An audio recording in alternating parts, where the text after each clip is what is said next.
Hello, everyone. The Committee of the Whole meeting of the East Baton Rouge Parish School Board for Thursday, April 3rd, 2025 will now come to order. We will begin with the invocation led by School Board Member Cliff Lewis and the Pledge of Allegiance to be led by School Board Member Nathan Rust.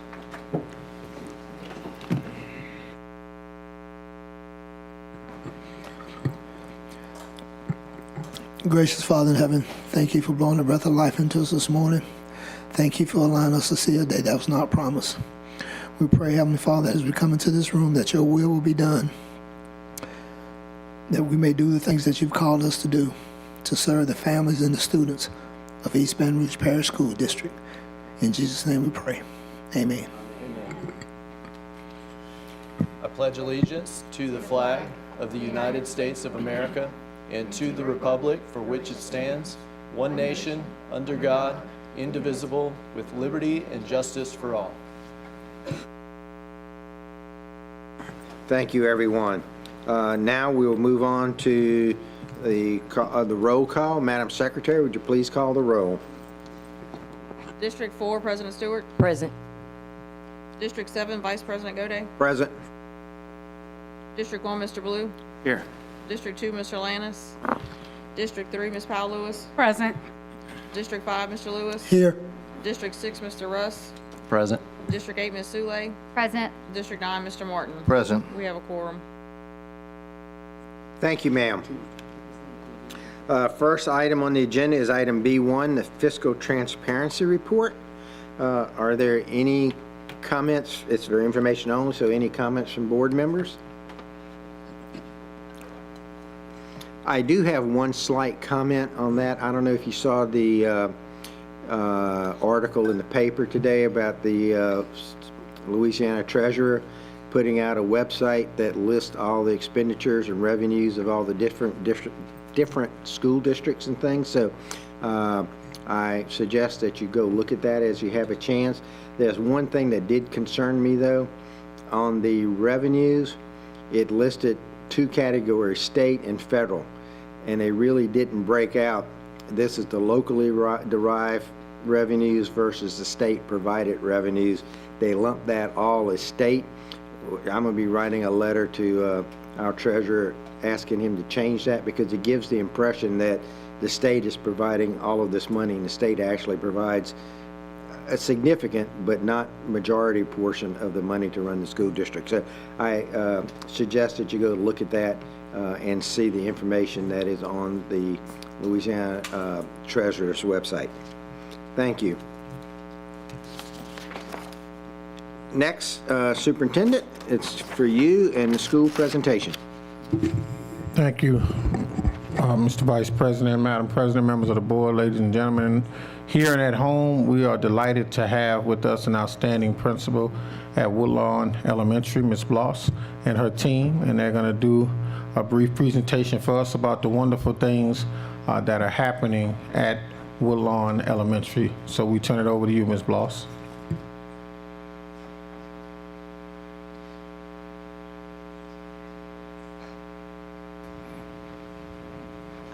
They're going to have you straight. Thank you so much. Could you say, I was like, okay, where are we? Yeah, they got you covered. Okay, thank you so much. Well, while we're waiting, I want to say thank you to Mr. Cole and to the members of the board. I am so excited to be here. And thank you to everybody for allowing us to showcase our amazing school. And it is really just an honor to let you guys know how amazing our school is. So, starting up here, the first slide, it says greatest school, and it says greatest school because of course I do think that it is the greatest school, but once a year starting this year, some of our teachers, they go to a nationwide professional development, and it's called Get Your Teach On. When they go there, one of the things that they do, it's called Rock Your School. And the purpose of Rock Your School is to get kids really excited about school. And so our theme this year was the greatest school on earth. And so basically what we did is we transformed the entire school into a circus.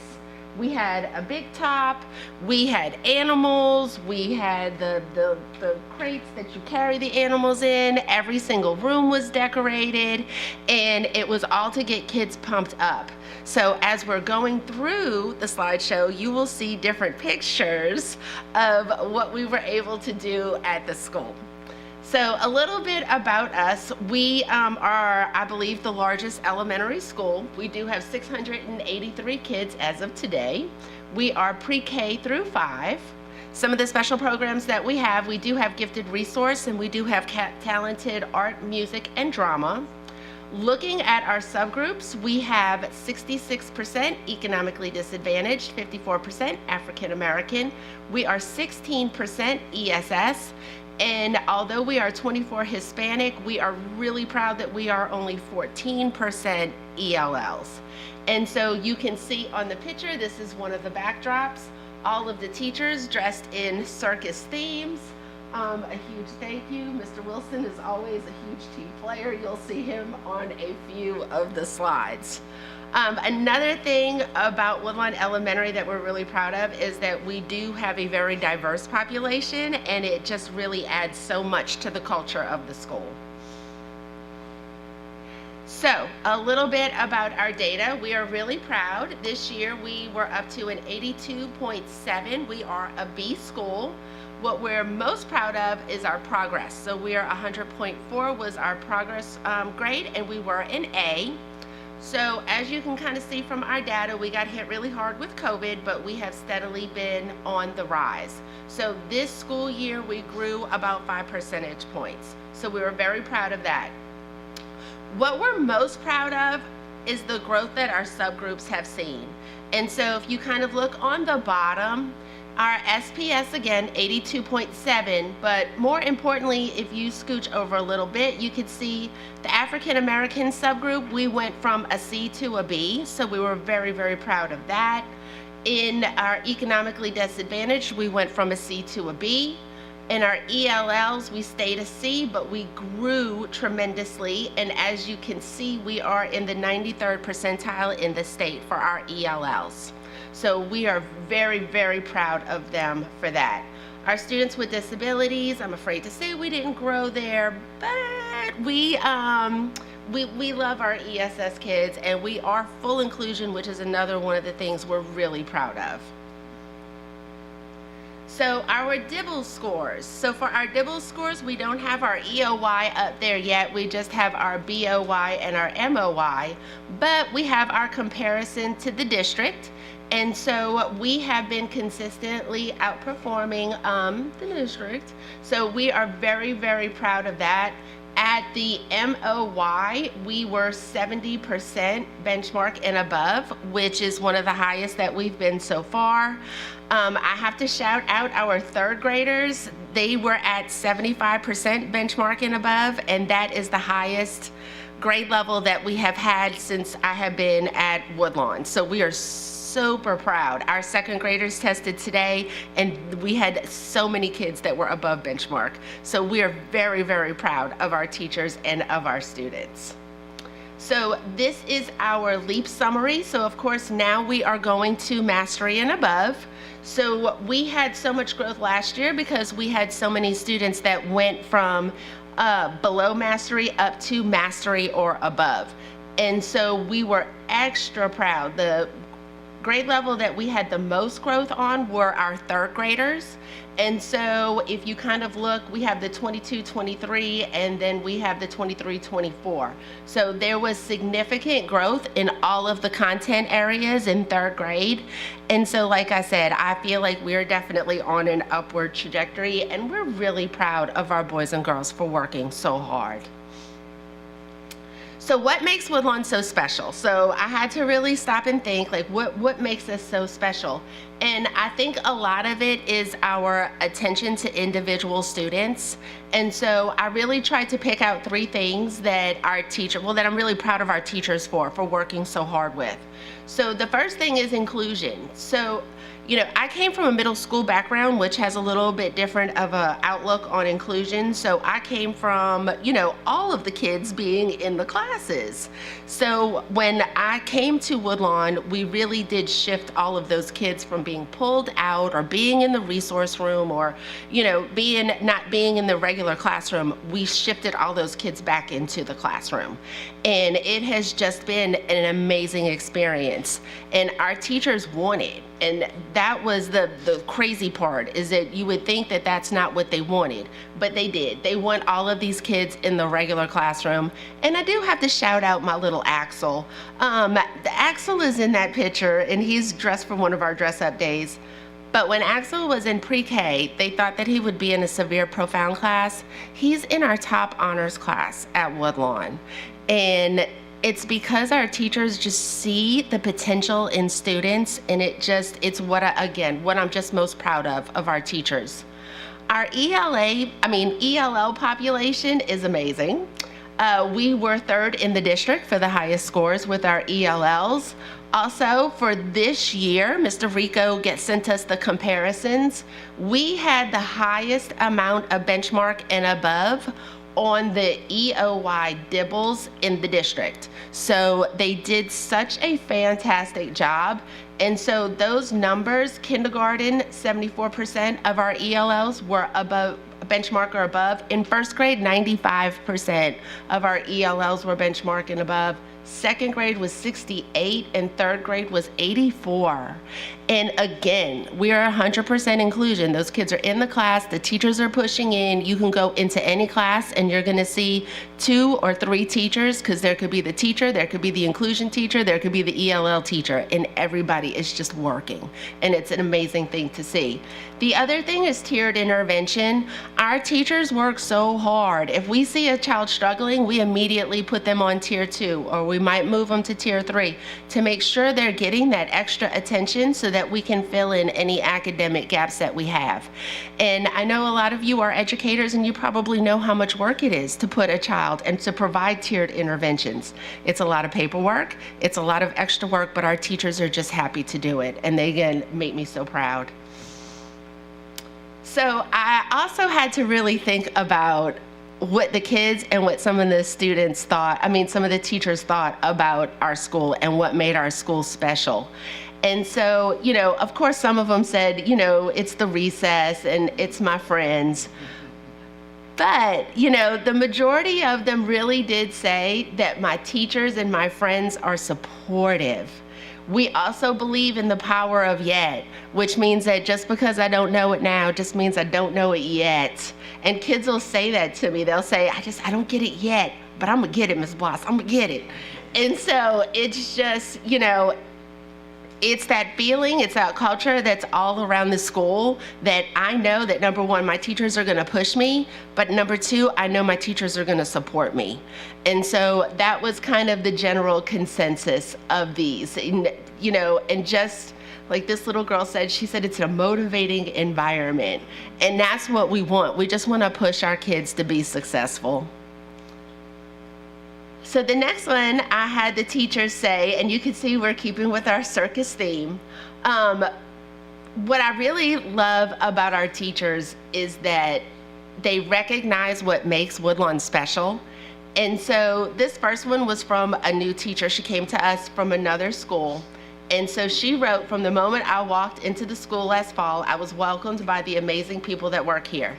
Everybody at West was professional and warm-hearted, but this is the part that really struck me. She said the respect for our students and everybody involved makes us a happy family. It's that respect for students and that understanding that our students can achieve is what makes our teachers so special. And I thought it was funny that that's what she recognized when she walked onto the campus, was the respect that the teachers have for our students.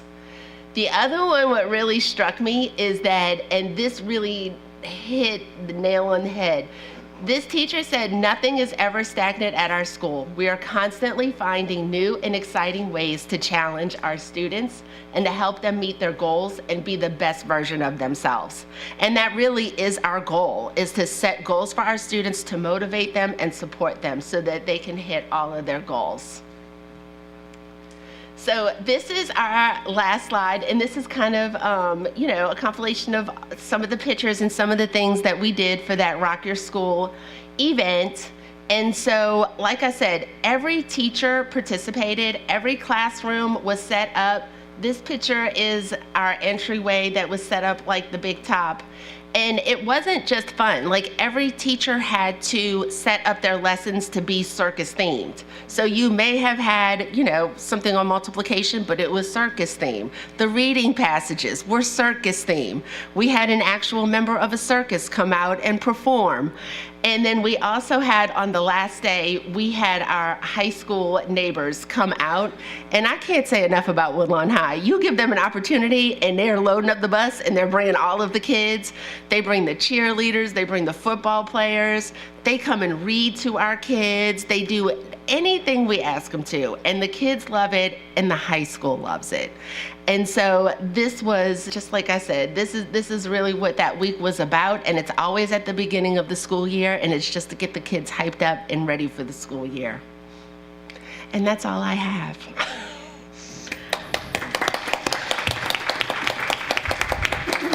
Thank you, Ms. Bloss. Don't go anywhere. There may be some questions or comments. Yes, Ms. Board Member Powell Lewis. Yes, sir. First, I want to say thank you. Thank you so much for sharing all of those beautiful details. I think I've asked this question before, Mr. Cole, and I'm going to ask it again. Is she allowed to mentor other principals? And then also, how can we mimic this success all over our district? We want to bridge the gap, because there are so many elementary schools that would really benefit from the suggestions, the recommendations, just the possibilities of what you have accomplished at Woodlawn Elementary. So thank you. You're welcome. To answer your question, absolutely. That's one of the first conversations we had this year, was about Ms. Bloss mentoring other principals. She's presented at the principal meeting. She's presented to our staff. So, we're always eager to learn from our outstanding principals who are doing great work. So we've learned a lot from Ms. Bloss this year, and we'll continue to learn more. But yes, to answer your question, she is. Thank you. Thank you. Board Member Russ. Thank you. Ms. Bloss, thank you for coming and presenting to the school board the great things going on at Woodlawn Elementary that I know are happening. And as has become traditional, I want to point out that Woodlawn Elementary is a member of District 6 that I represent, so I get to claim that one. I've learned a lot about Woodlawn that I think is like one of the best kept secrets in my part of town where kids should want to go to school. What are some of the other unique things that you would want to tell other school leaders that you have learned in your term as a principal? So I tell you, so one thing that we learned, and Mr. Wilson went to the Get Your Teach On, he went to that PD, but when one of the teachers came back from that professional development, she said, "Ms. Voss, but she didn't say you should, she said, would you please work on taking care of the teachers and making sure that we are all good, and we will in turn take care of the children." And that was really hard for me, because I taught a long time. Like, I taught almost 20 years. So sometimes it's hard for me to see that middleman and to let go. And it's not that I don't trust the teachers, but you can see the difference when you ask them what they need, when you ask them, what can I do for you? And 9 times out of 10, they'll say, "Nothing, I'm good." But just the fact that one time they can come to you and that you go do it and you support them, it just means the world. And one thing on our campus is that nobody has just one job. Nobody has just one job. The gifted teachers are training the kids right now on how to use the online tools. I can't say enough. Everybody does something extra. You know, our ELL teachers, when they go pull the ELLs, they say, do you want me to pull anybody else for you? Or who else do you need to go in this group with you? Same thing with the inclusion teachers. They go into a room, what can I do for you? Who else can I pull? If I have a para that has some extra time, Ms. Watts, I'd like to do something extra. You think I can pull some groups? Like, they come to me and they say, what can I do to make this better? And so that has been one of the best lessons this year that I have learned. Thank you for sharing that. Absolutely. I think the last thing I would ask is what can your school board do to support Woodlawn Elementary? And you don't have to answer that today. Okay. But take that with you. I am gonna say one thing. I feel very supported, and I'm not just saying that because everybody is here. When I pick up the phone and I call somebody, 9 times out of 10, I get the assistance that I need. Or even if it's just support. Like I had told my executive director the other day, I'm like, just you listening to me and hearing me is what I need. So I feel that we are very supported at Woodlawn Elementary. Right now, they're over there measuring for our entry system, our new entryway. We just got the new driveway. I'm not gonna lie, I feel pretty good about staffing. Thank you, HR. So I have to say, I feel very supported. Good. Glad to hear it. Thank you. Ms. Bloss, introduce your team. I would love to introduce my team. I have Mr. Troy Boatner. Stand up, Mr. Boatner. And then Mr. Johnny Wilson. These are the best 2 assistant principals that anybody could ever have. These are the best 2 that anybody could ever have. And I want to say this, Ms. Bloss is always promoting these 2 gentlemen, telling me that they're ready to be principals. And that's the type that's the type of leadership we need, principals who promote the individuals that they're working with and not holding them back. So thank you for being willing to promote those 2 individuals. Absolutely. And to the 2 of you, get ready. You just never know. Get ready. Thank you. You finished? Board Member Baloo. Thank you. Thank you, Ms. Bloss. And I can give a plug for Mr. Boatner, too, former principal at Broadmoor. So I'm familiar with him. But your presentation pumped me up. It brought me back to my elementary school days when I remembering how special those big days were. But now Woodlawn is our largest elementary school. Yes, sir. So is there a waiting list? Is it, or are you having trouble fitting everybody in?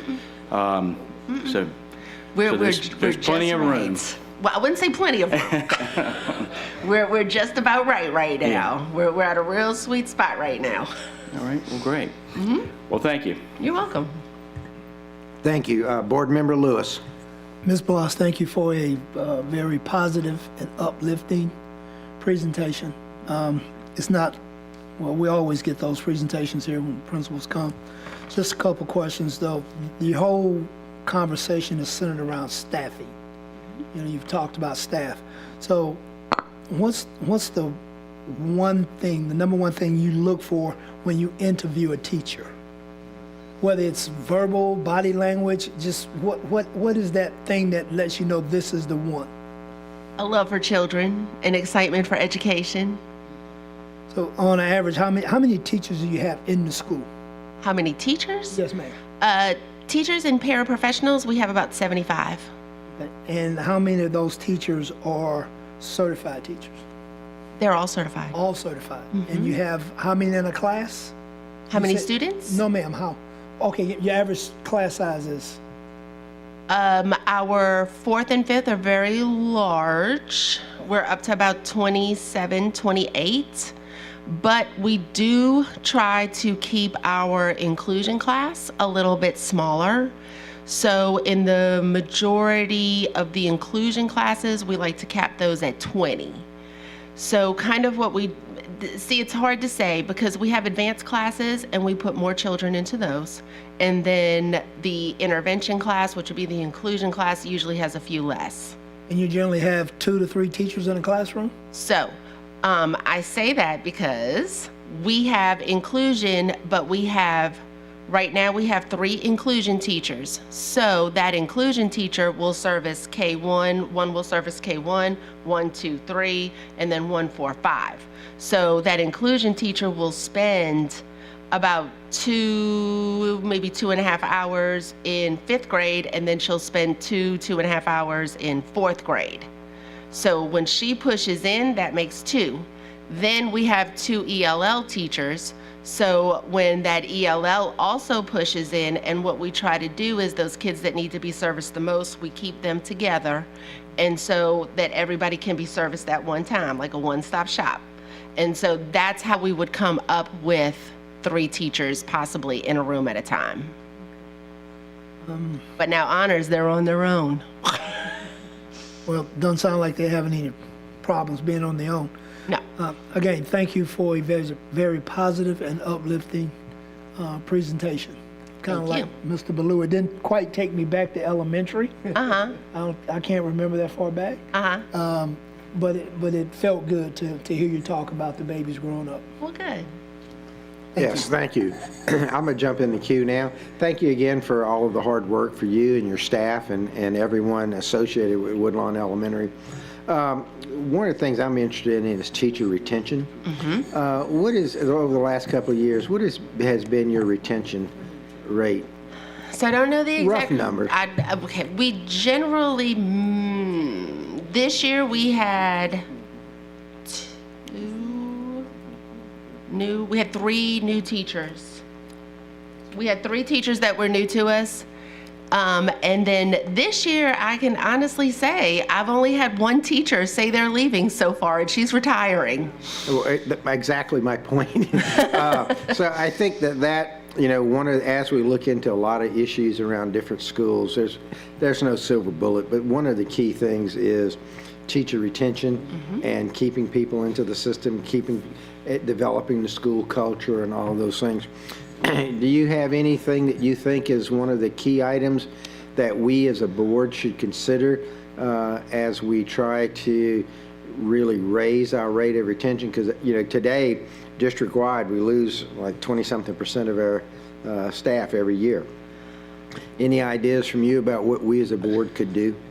So I'm not sure about what the board could do, but I do think that, again, it just goes back to support, and support looks different in a lot of different ways.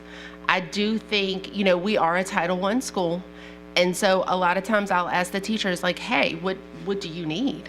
And, when I first got there, nobody would give me a list. Now we get a nice long list. And Mr. Wilson's like, are you buying them all of that? And I'm like, yes, I am. And so I think it's really taking the resources that we have when we get the MOI money. I tell them, give me a list. I'm going to get you whatever you want, because I don't know what the teachers want to use, So I think it's that kind of support. It's the support of, hey, my teachers know if you ever need somebody to sit in a conference with you, if you feel the slightest bit uneasy, either me or one of the gentlemen are going to sit in. If you need me to call 10 kids, like I have a teacher, she's like, I'm getting so frustrated, the 5th graders aren't doing, make me a list of 10 kids and I will call those 10 parents. Just today, she was so upset. I said, who are your top 5? So I gave her she gave me the list of the top 5 kids that were talking, not doing their work, and those 5 kids got to have lunch with Mr. Boatner today. They will have lunch with Mr. Boatner again tomorrow. Mr. Boatner then took his radio out to the playground and played Martin Luther King's speech, I Have a Dream, and had them listen to that at recess today. So, but it's all of those things where teachers know that I'm not doing this on my own, and they don't have to do this on their own. And more importantly, I don't want you to do it on your own. Like, that's why I'm here. That's the beauty of elementary school, is that you really are a family. We are a family. There is so much more. Again, I came from middle school, but in elementary, you have so much more, I hate to say it, but time to be with the kids. Like, you can be in the classroom. You can go and say, give me your top 5. I'm making 5 phone calls. Give me, it's that support. It's that they know that you're a team player with them. Thank you very much. I really appreciate you. And again, congratulations to you and your whole staff and all of your students, because they play a Thank role you. in this too. They sure do. Thank Yes, you sir. very much. You're welcome. Thank you, Ms. Bloss. Sincerely appreciate it. Okay, thank y'all very much.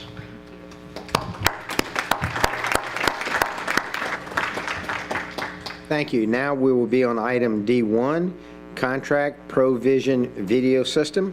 Consideration of request for the approval of a contract between the East Baton Rouge Parish School Board and Provision Video Systems in the amount of $708,000, a total of $3,540,000 over a 5-year period to provide digital cameras, cloud connect services, and installation on buses.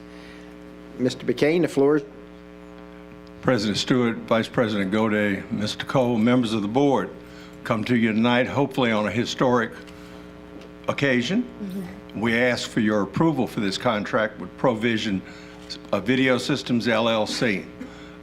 We are operating at the behest and the urging of our superintendent to think bigger, think different, go for it. So we're going for it. We have taken other initiatives going back to last year in the transportation department, and this is one of our latest endeavors. This goes back to our work with Mr. Smith, who initiated me into this thinking about, he said, we need to revision the transportation department, and we started last spring doing it. So I have with me tonight Mr. Howell, our interim administrative director of transportation, and Mr. Brian Tolson, who is representative of Provision Video Systems. We have a short presentation, and after which, of course, we will field questions from you. With your permission, we'll proceed with the presentation. Yes, sir. Thank you. Let's not be too long-winded, though. It's very brief. Yes, sir.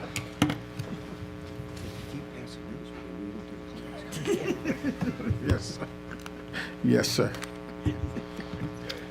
So when I came into the position last spring, Mr. McCann and I talked with Mr. Smith, and then when Mr. Cole came on, we had a discussion about rebranding,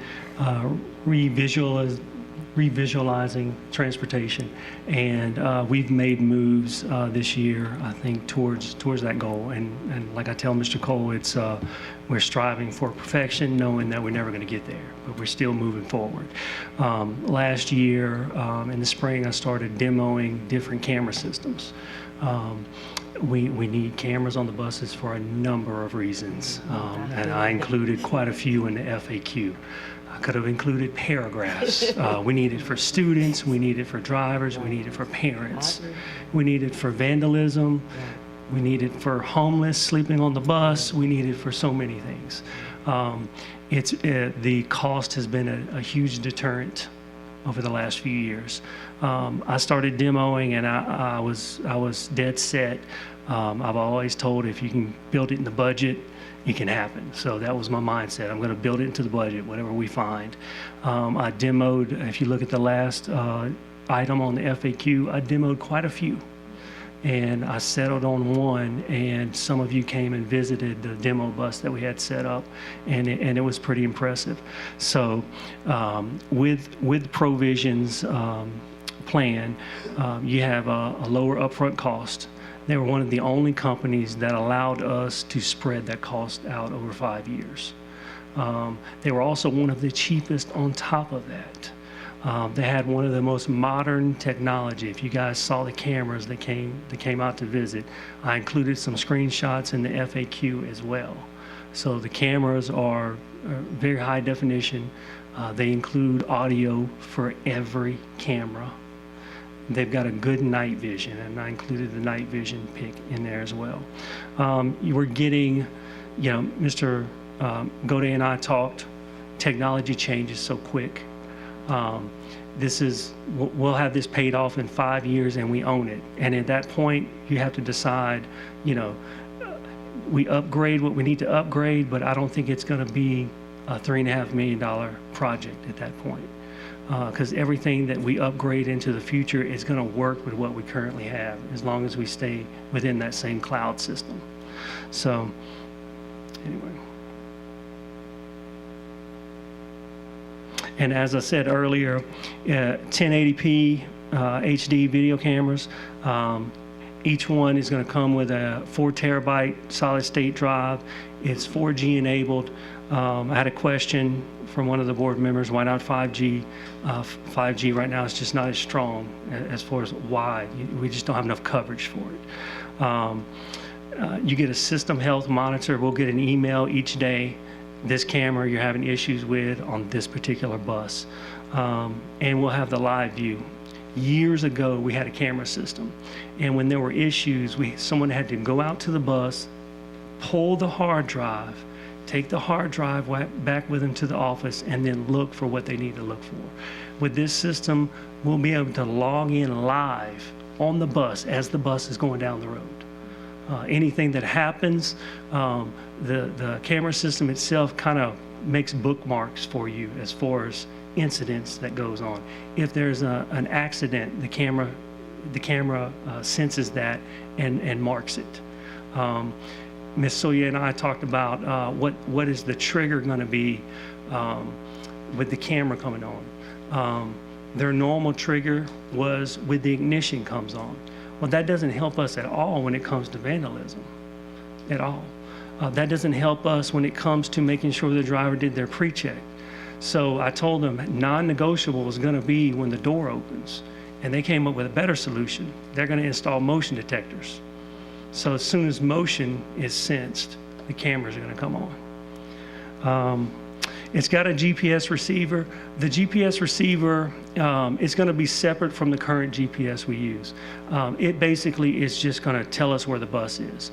I've sent some of you guys GPS reports on particular buses when you've asked. The GPS system we use is very specific. It tells us when the stop was made, how long the door was open, stuff like that. This is not, it's basically going to, like for instance, if you know something happened in a certain area, where buses are, you can click on the map in that area and it tells you what buses are in that area. That's kind of how the GPS works.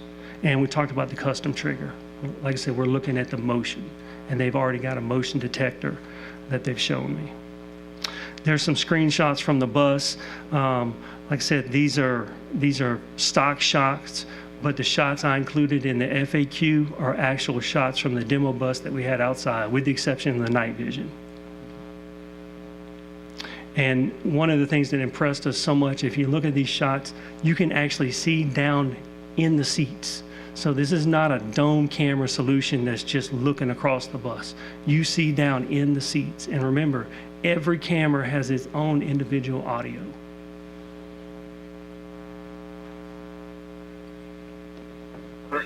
So this is a video. This is a school district in Texas, right? Mississippi. And you can see the gentleman in the center is obviously riding on the back of the seats.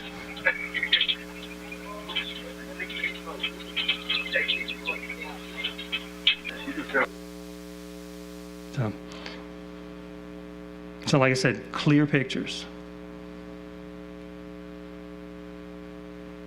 And there's a screenshot of what the GPS shows. And like I said, it's just an overview of where your buses are.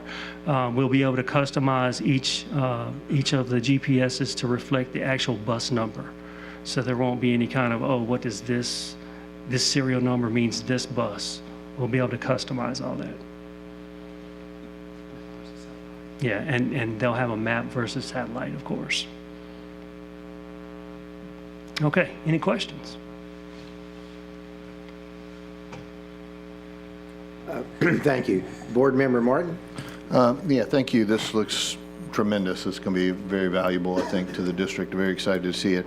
My only question is, what happens when we get a new school bus? So when we get new school buses, they will be outfitted as well. The good thing about this system, if we order internationals or if we order Thomas, we can actually get them fitted with the bus before we get the bus from the manufacturer. Thank you. Board Member Sule? Thank you. Mr. Howell, I have two questions, but first, I just want to say how thankful I am for the job that you're doing.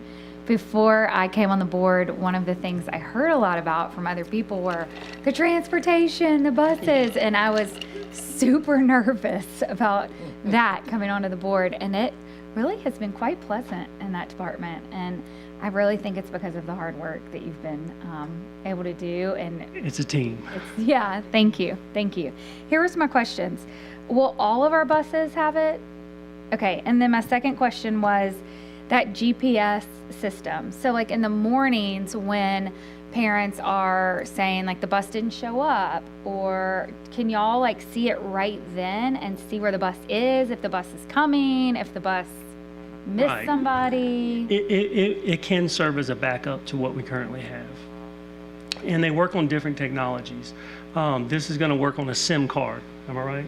SIM card. It is, but how it actually works is that the DVRs... Come to the microphone. Oh, I'm sorry, I That's apologize. okay, come on. So how it actually works is the Cloud Connect site itself, you're going to be able to live view into the bus, but not only that, it'll actually have GPS, and when he, showed that slide, you're going to be able to see where that bus actually is, so you can tie the two of those together. So like when a parent, this happens a lot at the beginning of the school year, when they're like, the bus isn't here, should I go ahead and take my kid to school? And they call the transportation hotline. Will they be able to like see it right then and say, it is coming, it's 2 stops away, or you're right, it's not coming?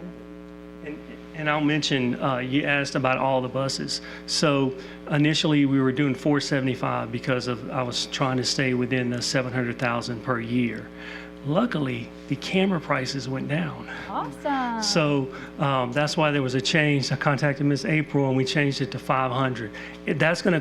Are there going to be 1 or 2 buses out there, older buses that we use as spares that might not have the system? It's possible. And it's possible when everything's said and done, if we've got a handful and I've got it in the budget, we'll go ahead and install those. Board Member Lewis? Thank you for an excellent presentation. I just got a couple questions. You mentioned motion detectors. My question kind of centers around that 300 gigabytes per vehicle per month. Is that, okay, so when, does that start when the motion starts? It's just the broadcast. Yes, sir. So you get 2 gigabytes per bus per month. So it's fleet-wide. So in this case, you've got 500 buses. Okay. You're basically getting, 500 times 2 gigabytes per bus. So we're not charging you for overage for something like that. But how it actually works is the video that actually is recorded on the DVR, there's 2 forms of video. There's constant recording video, and then there's event video. And let's face it, 90% of the buses, you most of the time don't have issues, it's to 10%. So in reality, when there's an issue, you can request the video. So how the motion detector works, I'd like to speak on it. It's actually called a passive infrared sensor. So how it actually works is a little thing called a Fresnel lens. So if anybody, I think he would have included it, but it's actually almost like a golf ball. So it allows it to see in different directions, and it works like a motion sensor within a bathroom. So it's actually an occupancy sensor is how it actually works. So it records when there's motion.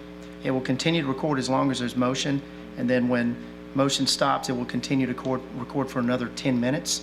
It will shut off unless there's motion. At that point, it will start recording again. Okay? Does that feed over into the gigabytes for that bus, or is that a separate? No, sir. It's recording to the DVR only. Okay. So for something like it, if it's triggered as an event, yes, that video will actually go directly to the cloud. So the event video, whether it be our event marker button, or in this case, obviously the motion sensor, motion detector, if you will, that video is going to go directly to the cloud. So the driver doesn't have to do anything. You're going to be made aware of that on a day-to-day basis.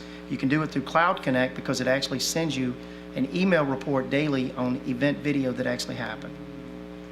So, our bus drivers, if you look around town, you'll see them parked all over the place. So when that bus driver gets on that bus and starts in the morning, that's when the data starts. So it's recording, but it's recording locally. The data only counts against us when we need to pull something off of that, Okay. that recording. Yes, sir. So the best way to describe it is on demand, because you have 2 forms of video. You've got event video that's automatically going to transfer to the cloud. The rest of the video is going to remain on the SD card. We're talking a 1 terabyte SD card. So the video, almost like a catcher's mitt, right? It's going to stay there for a good amount of time until you need it. So if you hear about an incident, let's say over 2-way radio on bus 72 or whatever, you're going to go in, maybe you live view into the bus, find out what quadrant of the bus you need to pull the video from, and then you request that video. So that's where that data is coming from. So the data that you're getting on the cloud, really the bulk of your storage is actually on the device itself. So, sounds like this is a slam dunk, but have we even thought about putting this on some of our buses now, just to test it, to pilot it out? And I know you guys had the test bus, but I would like to see this maybe on 10 buses that are running transfer routes and 1 or 2 or 3 different routes a day, just to see how it operates. So we didn't do the full 8-camera system, but we did a 2-camera system last summer for the whole summer school. And how did that work out for us? Worked out great. And even with that, we continued looking at other solutions to make sure that we weren't just looking at one vendor and then deciding that's who we're going with. That's why you're getting this in April instead of the beginning of the school last year. Getting it in April instead of February or March, or? Okay. I guess I'm happy with it. Thank you. Board Member Powell Lewis? Thank you. Thank you for sharing such a detailed presentation. I want to kind of go back to one of Coach Lewis's questions in regards to the data that is stored. I know that you mentioned on demand. So how long will that information be available Great question. if we don't Yes, ma'am. use it or what have you? So once you request, so 2 forms, right? The DVR itself actually, it's a solid state device. It has no moving parts. So when he showed the actual apparatus itself, there's an SD card that actually warehouses that video. So it's 1 terabyte. So really there's quite a few things that determine how many hours of recording that you had. But I think he mentioned 30 to 60 days. You're going to be closer to 60 days. Okay. So if something were to happen, let's say 2 weeks, 4 weeks ago, you hear about it, you can actually go in and request the video. So then And- that means yes, that ma'am. still that the reports, if there's anything that needs to be reported, it should be reported in a timely manner. Absolutely. And by the way, once you request the video and it goes to the cloud, it's going to live on the cloud for 60 days unless you lock it down from deletion. So we have within our system locked down from deletion. And if you do that, it'll stay there for as long as you want it to. And it's really a pretty common thing, because what will happen for people that don't have auto download, they'll have to go out and pull the video, however they do it. And so then they're left without storage, and then the system's not going to record. The advantage of cloud is that once you've recorded or requested the video rather, and it goes to the cloud, it's still going to stay on the SD card, but you can also lock it down from deletion. So we're investing in lockdown from deletion as well? Yes, ma'am. That's part of the Cloud Connect program. Okay. All right. Well, I just wanted to share as well. Thank you so much. I was one of the ones who got a chance to see the model system, and it made my heart happy when we think about safety issues, just as Mr. Howell mentioned, with parents, students, bus drivers as well. I also want us to make note of the fact that just the idea of this presence should change what we see within our transportation system. And so my question, I think, would possibly be to Superintendent Cole of how are we planning to announce this to the community, so that way when the new school year starts, we kind of cut down on some of the issues that that have presented themselves in the past. Well, hopefully when this is approved officially on April 17th, we will do a report to the community about some of the upgrades we made in all of our security systems, as you all have approved so graciously, some technology that we're using in our schools that the principals really love. This will be another added piece, and we want to talk about all the things we've been able to do this year to improve our security systems. We'll make that announcement and send it to the media and make sure everyone is aware. Absolutely. And then as we get to the summer and we send out notices to our families, they'll be aware of the new processes we're using as well on our buses. Thank you so much. Thank you. So I also want to say thank you in regards to us now having a secondary GPS possibility. And then thank you for considering our budget as well. Thank you. Thank you. Board Member Rust. Thank you. Thanks for the hard work y'all did on vetting this. I was certain when I saw this item that Mr. Gode would be excited. He's been asking for this for a long time. I think we all recognize the need for this system, so I'm glad you brought this forward. I had a couple questions about some of the details that I see in the Exhibit A, the services and fees. I guess that's an older version because it lists $475 cameras. Could we get that updated in the backup for the regular item? And then, so that would be 500. Does that allot any additional cameras for us to have on hand as things wear out, get broken, get vandalized? I guess the real question is, like, let's say one gets broken in an accident or it gets vandalized inside the school bus or something happens, will we be able to respond and replace and repair those quickly? So within the 5 years, every camera has a warranty. Now, the plan is to keep a few on hand. Is it possible we might have a camera out and we don't have one readily to replace it? It's possible. Also built into the budget is a position to do that. Okay. So we would do that in-house? Okay. Does the initial installation get done by our staff, or does the company come and do it? A company comes and does it. If everything works out, they'll start June 2nd. We'll actually have a few summer school buses probably running these cameras. And do they train staff on how to install and troubleshoot? The position, if I get the position approved for the staff member, they won't come on board until July 1st, but they'll still be doing installations into July. Okay, thank you. I also want to say thank you for including a measurable in the backup of how we're going to measure the success. And if I understand it, it's based on referrals, which is plain English, how many kids are getting in trouble, right? Yeah, and that's a good thing to measure. I'm wondering what else can we measure, or what other outcomes are we looking for outside of student behavior with this, in terms of our staff, in terms of interaction with the public, accidents? Well, the accident that we had talked about that, so that would be immeasurable.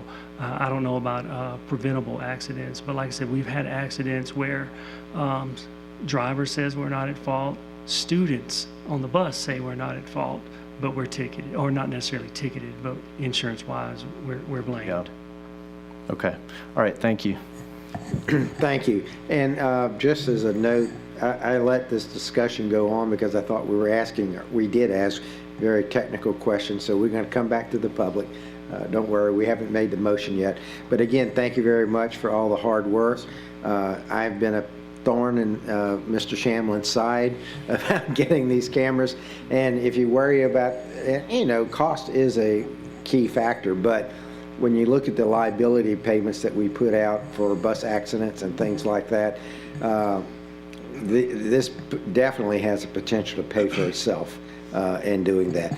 And the old salesman in me, Mr. Howell, I got to give you one tip. Something is never the cheapest. It's the most cost effective. Thank you. Okay, with that, Mr. Howell and Mr. McCann, thank you for thinking outside the box and moving swiftly on this. And I want to celebrate the bus drivers in the department for your efforts on Monday during the rainstorm. You all did a phenomenal job. The bus operators did a phenomenal job making sure to put safety first and get our kids to school safely during that storm. So thank you so much. so now we'll go to the public. Are there any public comments on this item? Seeing none, we'll come back to the board. Do we have a motion? Motion to approve by Mr. Russ, seconded by Ms. Sugale. Any additional comments? Seeing none, Madam Secretary, would you please conduct the vote? Please vote.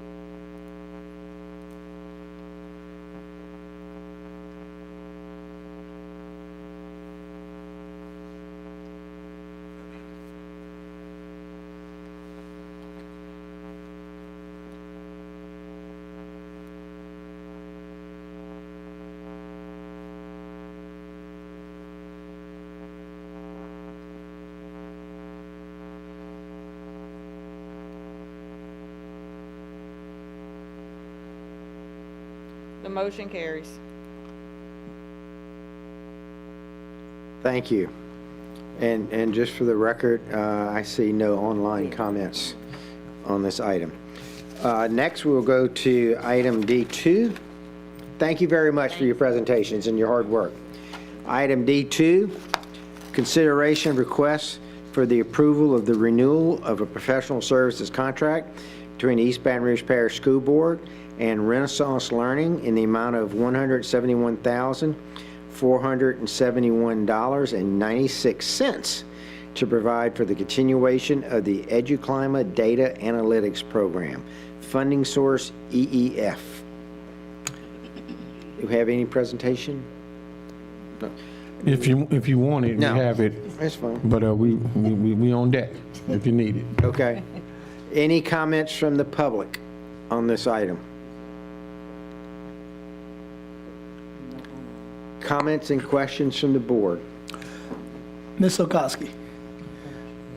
Ms. Okoski and I had a very detailed conversation about this on yesterday morning, and I asked her, would she please come and make it very plain, like she made it to me, because the Q&A was, I mean, it was all packed together, and I just want everyone to understand the depth of this and what it's supposed to do. Yes, sir. Thank you, Coach. EduClima is a data analytics and reporting platform. It serves, what it boils down to is it serves two key functions. For the first one, I'm going to ask you to think of a funnel, okay? And I want you to think about all the different contracts that you guys have approved throughout the years. We've got Leap 360 going on. We've got Leap results. We have Dibbles. We have Amplify. We have Achieve 3000. We might have students on a Mira, Lexia Core, all the different intervention platforms. Each of those does an individual report. So if I work at a school that's got 5 different assessment platforms going on, I've got to pull 5 different reports. And then I've got to use my Excel skills and I've got to merge it all together. What EduClima, the first key thing that it does for you, puts it all together. So our data statistician pulls from each of those platforms. We have a data calendar, puts it into the platform, and then it becomes a one-stop shop. I can get cohort data for all of those together. I can drill down to the individual student. I can go to subgroups. I can go to grade levels. I can cross schools. I can do whatnot with it. A lot of our department heads here at Central Office use it for state reporting for that way, because they can get the discipline data, the behavior data, the assessment data all in one place. The second key function is it serves as an early warning system. So how does that work? We have a group of across departments that gets together about 2 or 3 times a year. They set what we call thresholds. So we decide, all right, what are our warning indicators? How many absences? How many tardies? How many Fs? What level of dibbles? Plug it into the computer, and then once or twice a week, however key departments want it set, it sends out automated emails of those rosters of students. So if you talk to the average school, the principal or the leader will decide who receives the emails and who has access to the platform because of the level and the nature of the student privacy of some of the data in it. So that's how EduClima is used. If you go through the backup, you will see we do receive a discounted price for EduClima because we are an existing Illuminate customer. So what is Illuminate? How do we use Illuminate? Illuminate is the system that teachers use to make computer-based tests. So if I'm a teacher, I make my unit test on Illuminate to give students practice on those online tools. We use it for our internal pre and post tests. We use it for midterms, for final exams. And so this also connects to that. And it can serve as a kind of a one-stop shop for schools to connect all of that data together. Because we were an existing customer on the Scan and Score platform, we got the add-on data piece at a discounted price, which you see represented on the invoice and the quote, which saved the district over $52,000, I believe. Did that answer it? Thank you. That was simple enough I could even understand. Thank you. Thank you. Any other comments from any other board members? Seeing none, can we have a motion? Motion by Mr. Lewis, second by Mr. Martin.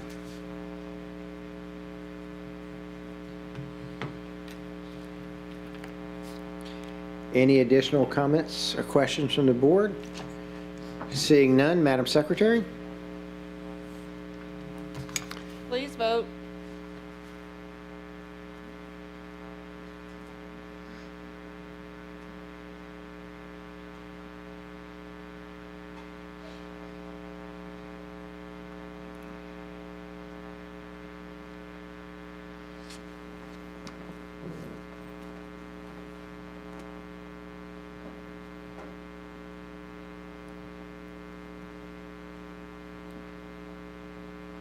The motion carries. Thank you. We now move to item D3, professional services contract, Exponent Education. Consideration request for the approval of a professional services contract between the East Baton Rouge Parish School Board and Exponent Education in the amount of $92,400 to provide data visualization and analytics consulting and related matters. Funding source, GACE grants, general fund. Do we have any comments from the public on this item?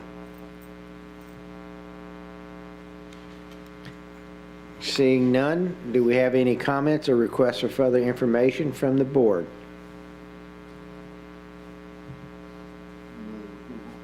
Mr. Martin moves approval. Do I have a second? Ms. Soule, second.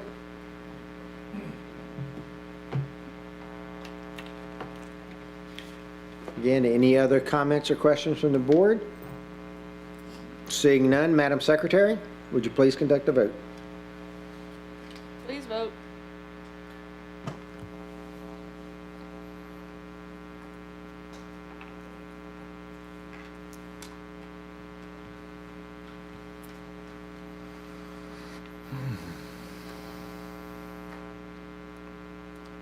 The motion carries. Thank you.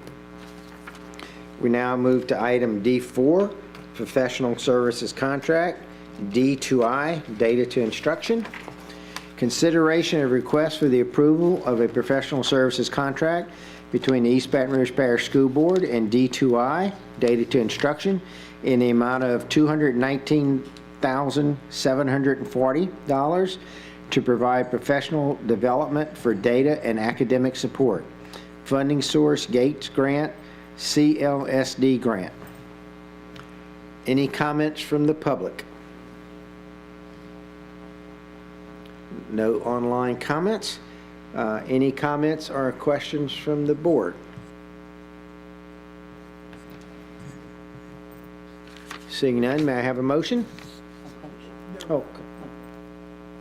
Are you making the motion, Coach? No. Okay. You want more? No.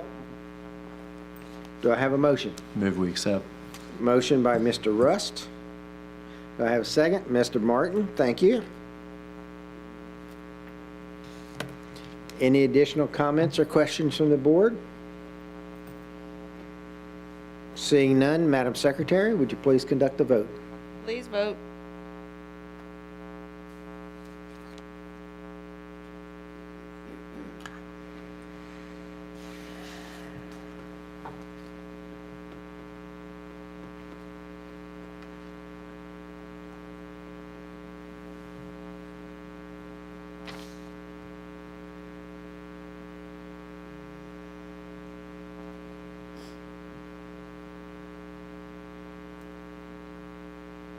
Motion carries.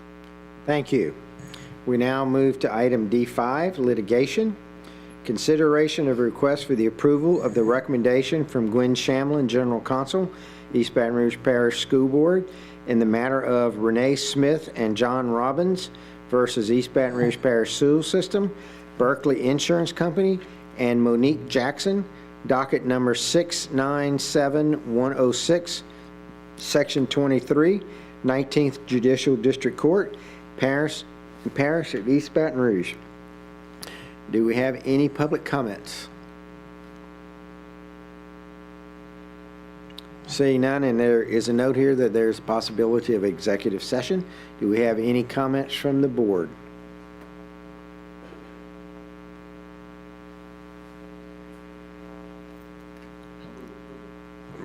Mr. Martin has approved motion for approval.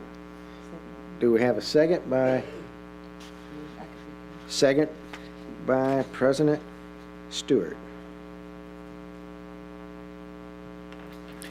Any additional comments or questions from the board? Seeing none, Madam Secretary, would you please conduct the vote? Please vote.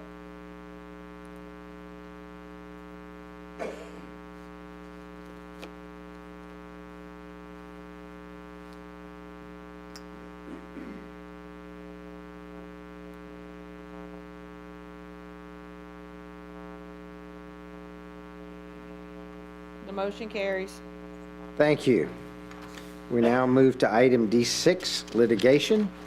Consideration of request for the approval of the recommendation from Gwen Shamlin, General Counsel, East Baton Rouge Parish School Board, in the manner of Dynasty Brown versus East Baton Rouge Parish School Board and others, docket number 746987, Section 33, 19th Judicial District Court, Parish of East Baton Rouge, State of Louisiana. Are there any public comments on this item? Seeing none, and again, there's a possibility of executive session. Seeing no comments on this item, any comments from the board? Mr. Ballou. Thank you. I move that we go into executive session to discuss this item. We have a motion and seconded by Mr. Ballou. Who seconded the motion? Powell Lewis.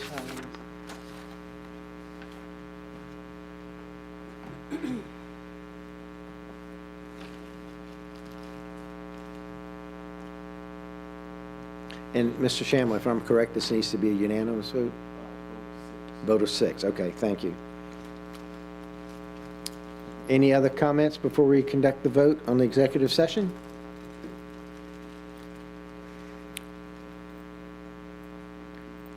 Seeing none, Madam Secretary, would you please conduct the vote? And this is a vote on to enter executive session. Please vote.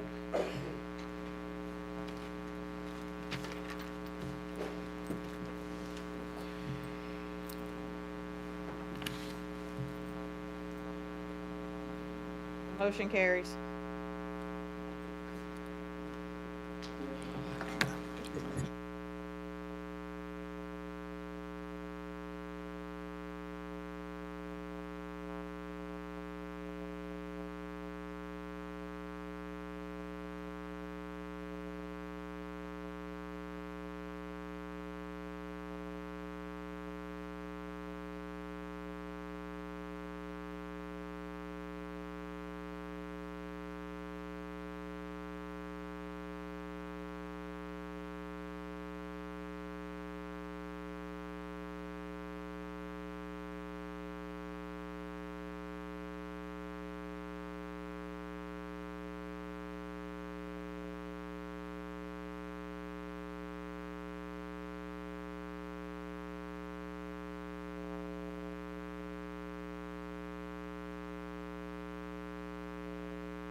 The meeting will return to order.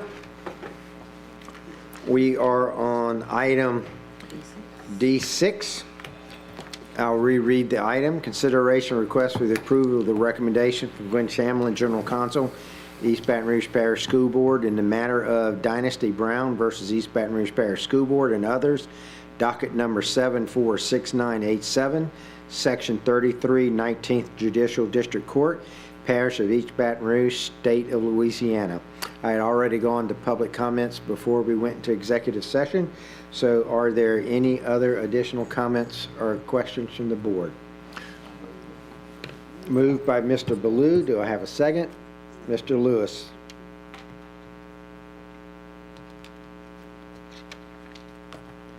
Thank you for the motion and second. Any other additional comments or questions from the board? Seeing none, Madam Secretary, would you please conduct the vote? Please vote.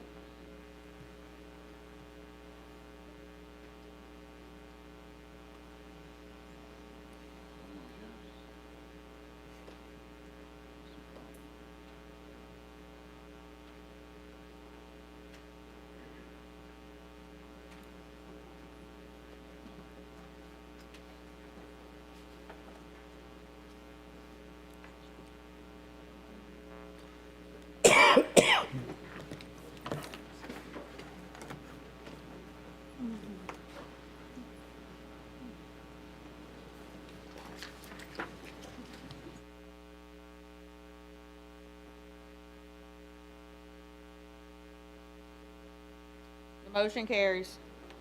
Thank you. We now move to item E1, announcement of meetings. Community, upcoming meeting dates. Community engagement facility alignment is to be held April 10th, 2025 at 6 p.m. at Broadmoor Elementary. Some or all board members may attend. Board workshop to be held on April 15th, 2025 at 4 p.m. at the IRC. Regular meeting to be held on April 17th, 2025 at 5 p.m. in the central office boardroom. Committee of the whole meeting will be held on May 1, 2025 at 5 p.m. in the central office boardroom. Oversight committee meeting to be held on May 5, 2025 at 5 p.m. in the central office, conference room A. Some or all board members may attend. And may I just ask that an item be clarified? On the board workshop to be held on April 15th, the subject of that workshop is to be?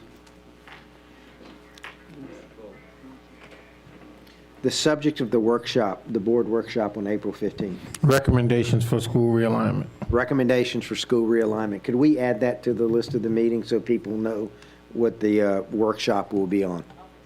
Thank you very much. Seeing the end of the agenda, Board Member Lewis? We are adjourned. Thank you, sir.